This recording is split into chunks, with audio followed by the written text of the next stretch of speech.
No sea usted la próxima víctima.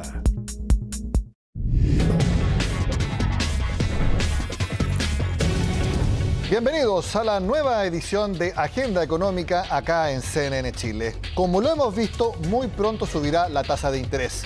Esto no impactará rápido ni fuerte a las actuales tasas de créditos, que siguen históricamente bajas, especialmente en hipotecarios. ¿Cuáles son los factores que actualmente inciden para que alguien realmente pueda obtener un interés muy bajo para pedir un préstamo? Se lo contamos en el siguiente informe. San Miguel luce distinto al de hace unas décadas. El desarrollo inmobiliario está a la vista. Aquí creció Juan y aquí le gustaría tener su casa propia, pero convertir ese deseo en una realidad está difícil para él. Hoy en día es más caro que nunca. Hoy día estamos a la par de Providencia, Las Condes. Siendo sanmiguelino, él ha tenido que poner los ojos en otras comunas y comprar una vivienda será más caro en poco tiempo más. El mercado ya se prepara para un alza de la tasa de interés, terminándose entonces el mínimo técnico actual de 0,5%. Todo apunta a que se pasaría a un 0,75%, lo que podría ocurrir el 14 de julio. Eso perjudica a toda la ciudadanía. Así menos podemos comprar una casa.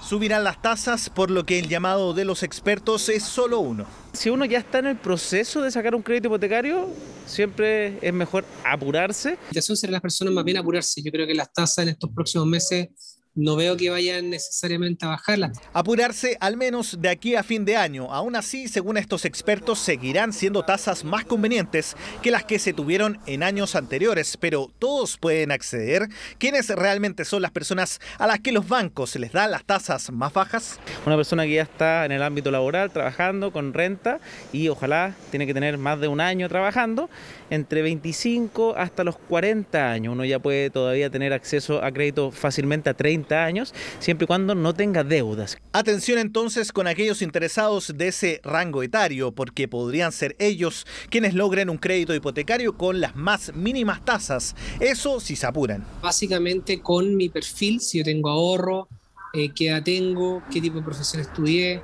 qué tipo de contrato tengo actualmente, renta actual, y todo eso obviamente genera una tasa de interés que obviamente mientras esas condiciones sean económicamente más favorables, la tasa de interés va a ser menor. Otros interesados seguramente accederán a tasas que pueden ser mayores según cada banco. La recomendación es no cansarse de cotizar y comparar, aunque Juan, de tanto esperar para encontrar una vivienda en San Miguel a un buen precio, tomó otra decisión. No tengo vivienda, pero sí me compré una propiedad agrícola y eso es lo único que he podido obtener de todos los años que llevo trabajando. ¿Tú te inclinaste por eso porque te resultaba más conveniente comprarte una casa? Absolutamente, y mucha gente lo está haciendo así porque no hay posibilidad de una casa. De San Miguel llevará sus maletas a Curicó, pero el camino para muchos otros chilenos sí puede ser el que sueñan, el de tener una casa propia donde desean y al mejor precio posible, aunque están contra el tiempo. Cambiamos de tema y les cuento que el diputado del PPD, Raúl Soto, lidera un proyecto para modificar la jornada laboral a 4 días trabajados y 3 libres en la semana. El objetivo es avanzar hacia 40 horas semanales en los primeros años, una fórmula que, según él, habría mejorado la productividad de empresas que ya lo implementaron. Esta es una iniciativa que se ha ido promoviendo de forma voluntaria y espontánea en algunas empresas en nuestro país y a lo largo del mundo, donde sin duda alguna han existido muy buenos resultados desde el punto de vista de mejorar la productividad. Nuestra propuesta de jornada laboral de 4x3 es sobre la base, para que quede claro, de una reducción de la jornada laboral semanal ordinaria, que hoy día es de 45 horas. Estamos proponiendo rebajarla al primer año a las 40 horas y en un segundo escalón al quinto año a las 38 horas. La pregunta es, ¿dónde se ha implementado una medida como esta? Veamos algunos ejemplos que hasta ahora hay que reconocer son bastante aislados. Nueva Zelanda es uno de ellos. Una de las empresas pioneras fue Perpetual Guardian, que en 2018 llevó adelante esta reducción con resultados positivos, ya que aumentó la productividad y disminuyó el nivel de estrés de los colaboradores. También en diciembre del año pasado, la multinacional Unilever decidió bajar la jornada laboral en ese país. Otra nación es Japón, uno de los que tiene más horas de trabajo al día. Justamente por esto, Microsoft decidió aplicar un estudio en 2019 y redujo la jornada laboral a 4 días. Los resultados, un aumento de 40% de la productividad de sus 2.300 trabajadores. Las ventas subieron 39% respecto al mes previo y redujeron gastos en electricidad y páginas impresas. Finalmente vemos el ejemplo de Estados Unidos con la cadena de comida Shake Shack, la que partió con algunos locales bajo este sistema y sorprendentemente la productividad también aumentó y decidieron extender el mecanismo a 1/3 de todos sus centros de comida.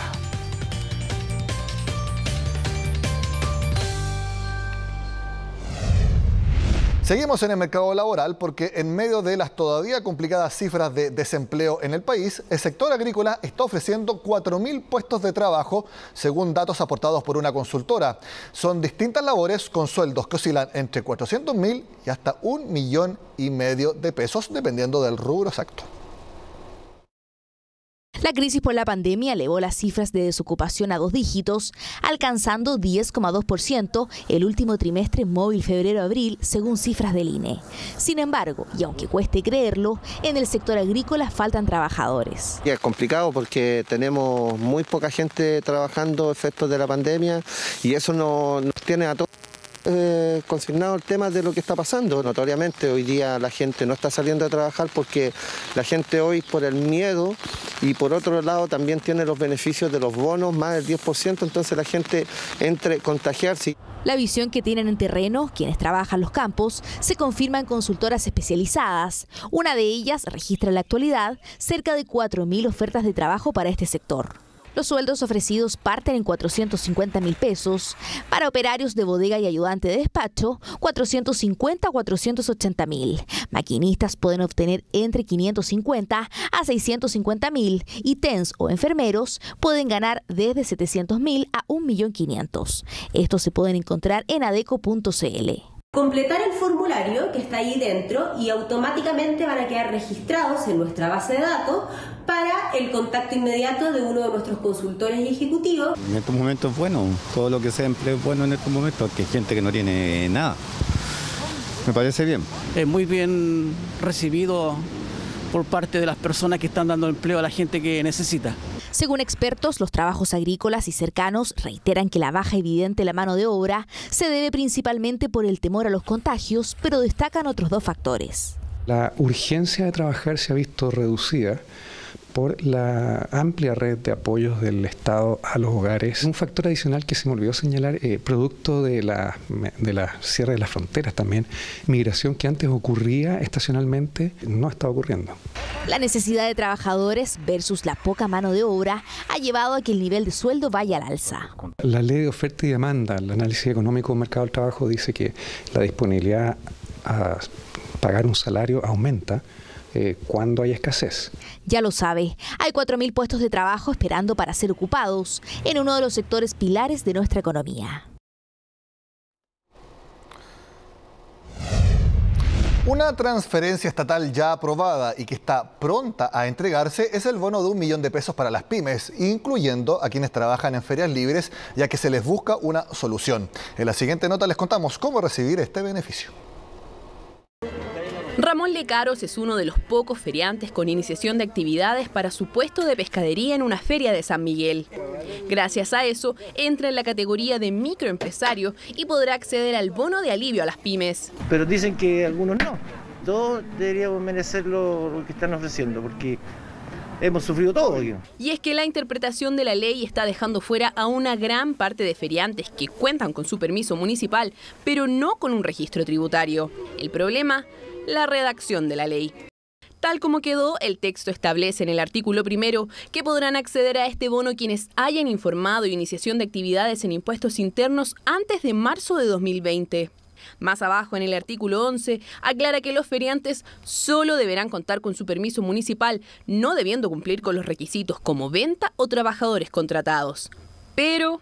porque lo que hace es que define como microempresario a todos los feriantes, y lo que ocurre ahí es que, de acuerdo a la ley, tiene que tener iniciación de actividades. Para subsanar este problema se han presentado 3 leyes interpretativas. En paralelo, el gobierno pidió a Contraloría que resuelva la discrepancia y a cambio ofrece a los feriantes y a todos quienes queden fuera del bono formalizarse vía Cercotec.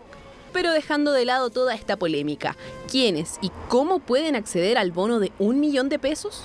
Como ya dijimos, quienes hayan tenido iniciación de actividades y cumplan con uno de los siguientes requisitos: haber tenido al menos un trabajador contratado en el año calendario 2020, haber declarado ingresos por ventas al menos 2 meses en 2020 o 2021 y pertenecer a uno de los 56 rubros señalados en la ley como gastronomía, eventos, cultura, turismo, belleza y peluquerías. Nosotros somos pymes, no somos grandes empresas, pero también movemos y somos parte del país.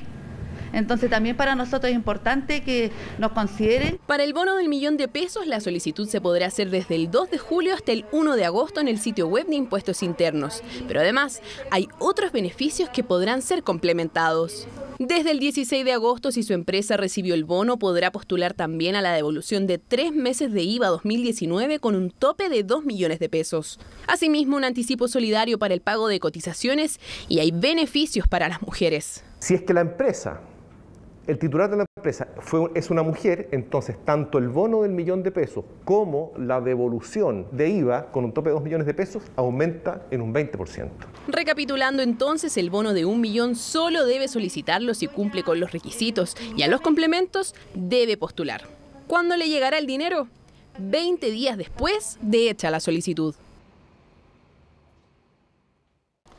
Antes de hacer la pausa, les cuento que el IPSA subió muy fuerte este jueves, 1,19%, tras conocerse que prácticamente toda la región metropolitana saldrá de cuarentena el martes. ¿Cuáles fueron las acciones que más subieron? Parque Arauco, 5,64%, tiene lógica porque los malls van a poder abrir en las zonas que antes no se podía. Lesillo CCU subió 4,78%, ahí se anticipa que todos los productos de CCU van a poder ser comprados quizás con más facilidad en los supermercados, ya que no se tendrá que pedir permiso ni tampoco el pase de movilidad. Y también tenemos Mall Plaza, otro operador de mall, 3,78% subió, por la misma razón que les decía de Parque Arauco. Hacemos la pausa y ya volvemos con más Agenda Económica.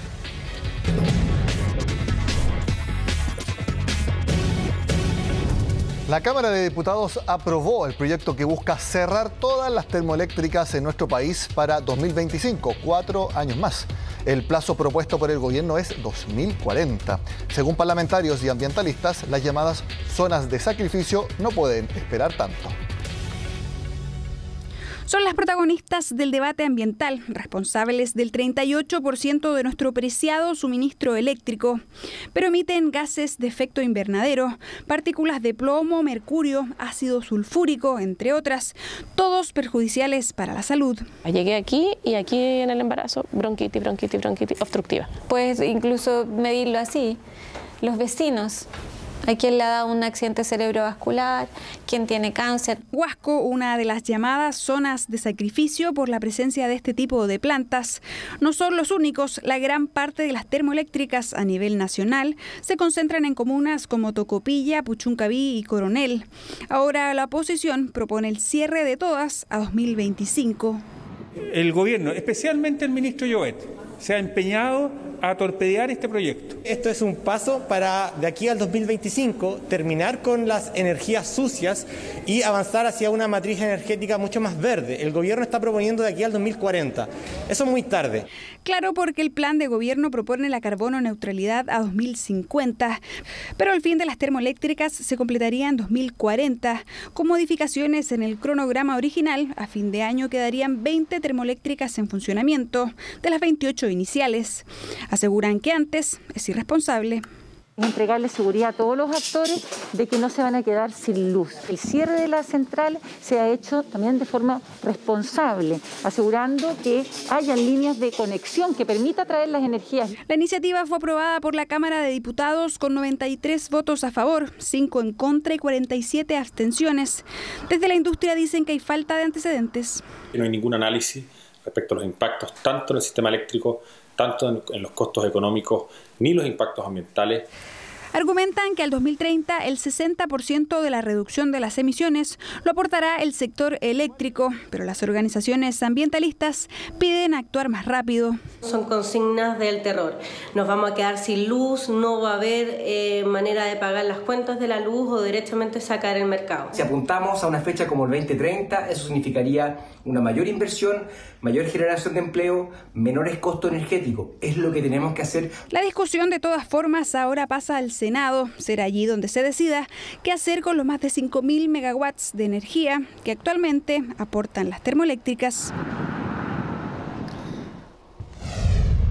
¿América Latina se encuentra en una trampa de alta desigualdad y poco desarrollo? Bueno, esa es la tesis del nuevo informe del Programa de Naciones Unidas para el Desarrollo que se dio a conocer esta semana. ¿Qué roles juegan la concentración económica, la violencia y también las políticas de protección social? Eso nos lo cuenta Iván Pérez Armenti desde Buenos Aires.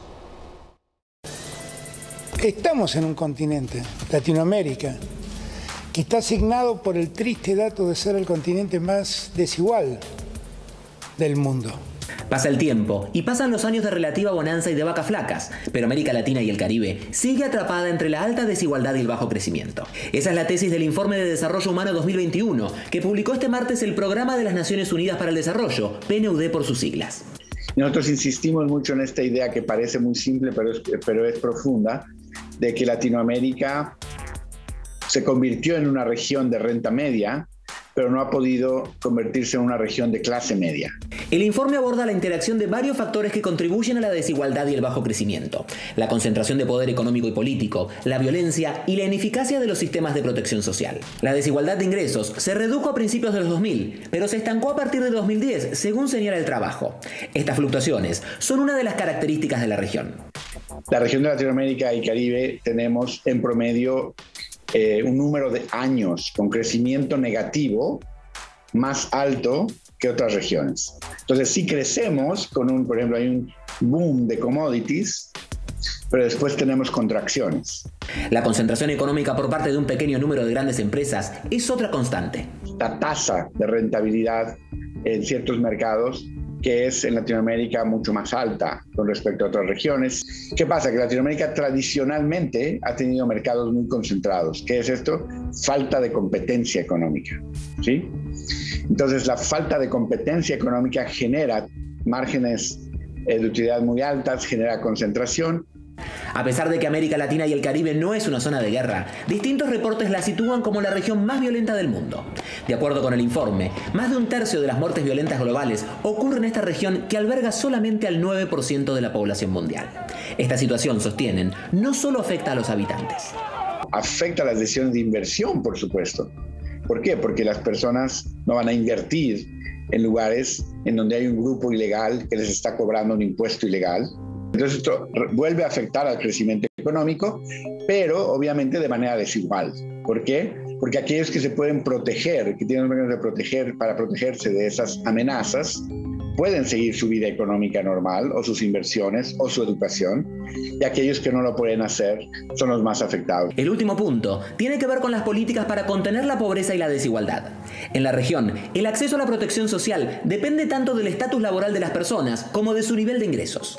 En la mayoría de los países hay más trabajadores informales que pobres, pero la mayoría de los trabajadores pobres son informales. Suena lógico decir, voy a crear un programa para proteger a los informales. O voy a tratar de crear un programa de pensiones no contributivas para los informales, ¿sí? ¿Qué pasa? Que entonces se vuelve, de hecho, más barato ser informal y tener seguridad social. Entonces, de hecho, estoy creando un incentivo a la informalidad, ¿cierto? La intención es buena, pero el resultado refuerza la dinámica de esta brecha entre formalidad e informalidad. El programa de la ONU propone universalizar beneficios mínimos y que se financien con más impuestos. En ese sentido, sostienen que los países de América Latina y el Caribe recaudan menos que otros con niveles similares de desarrollo o desigualdad, pero sobre todo se pagan menos tributos sobre las rentas personales. Y una de las razones para que los ricos no sean quienes pagan más impuestos, dicen, es la influencia empresarial en la esfera política. Para CNN, Iván Pérez Armenti, Buenos Aires.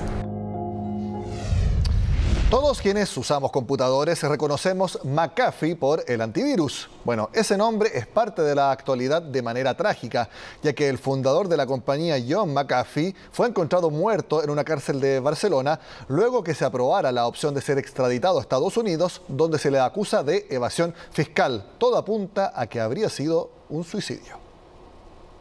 If I ever Si finalmente me extraditan, con seguridad pasaré el resto de mi vida en prisión. Estas fueron las últimas palabras emitidas por John McAfee el pasado 15 de junio durante el juicio de extradición en su contra.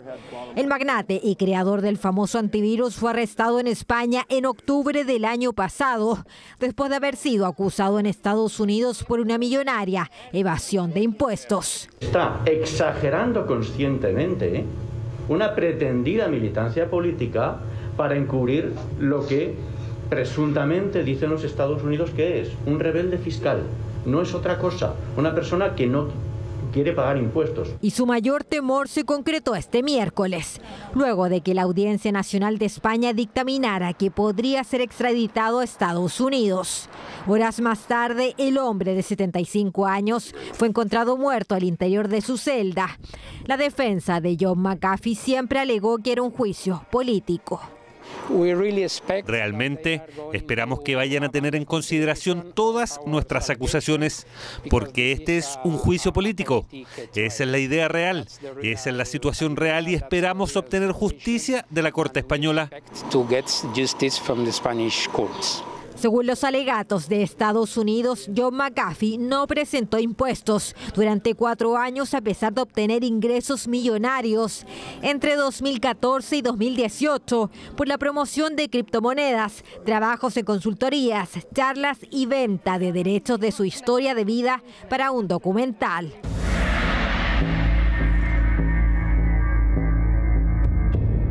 Pese a que todo indicaría que John McAfee se quitó la vida, las autoridades españolas continuarán investigando las posibles causas de su muerte. Con esta información terminamos la edición de este jueves de Agenda Económica PM. Yo los invito a que siempre vean nuestra edición de temprano en la mañana, partiendo a las 8. Sigan con nosotros acá en CNN Chile.